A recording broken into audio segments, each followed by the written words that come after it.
மோந்தா புயல் காரணமாக ஆந்திராவில் உள்ள கிருஷ்ணா நதியில் கடும் வெள்ளப்பெருக்கு ஏற்பட்டுள்ளது. இதனால் விஜயவாடாவில் உள்ள பிரகாசம் அணைக்கு நீர்வரத்தானது 2,75,000 கனஅடியாக இருந்த நிலையில் அவற்றை அனைத்து மதகுகளும் திறக்கப்பட்டு தண்ணீர் வெளியேற்றப்பட்டு வருகிறது. மாலைக்குள் 5,00,000 கனஅடியாக உயர்வதற்கான வாய்ப்புகள் இருப்பதால் முதல் அபாய எச்சரிக்கை விடுக்கப்பட்டுள்ளது. இதனால் அந்த பகுதியில் உள்ள கிராமங்களை சுற்றியுள்ள பகுதிகளில் உள்ள பொதுமக்களை பாதுகாப்பான இடங்களுக்கு செல்ல வேண்டும் என எச்சரிக்கை விடுக்கப்பட்டுள்ளது. மேலும் நாளை மதியத்திற்கு பிறகு நீர்வரத்து படிப்படியாக குறைவதற்கான வாய்ப்பு இருப்பதாகவும், எனவே படகுகள் மற்றும் பயணம் செய்வதற்கும் நீச்சலுக்கும் யாரும் கிருஷ்ணா நதியில் செல்ல வேண்டாம் என்று அதிகாரிகள் தெரிவித்துள்ளனர். இதற்கிடையே தெலுங்கானாவில்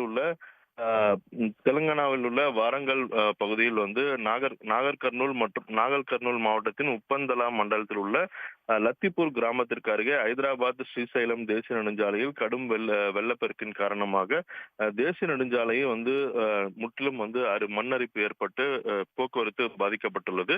இதனால் ஹைதராபாத் ஸ்ரீசைலம் இடையே வாகன போக்குவரத்து முற்றிலும் நிறுத்தப்பட்டுள்ளது.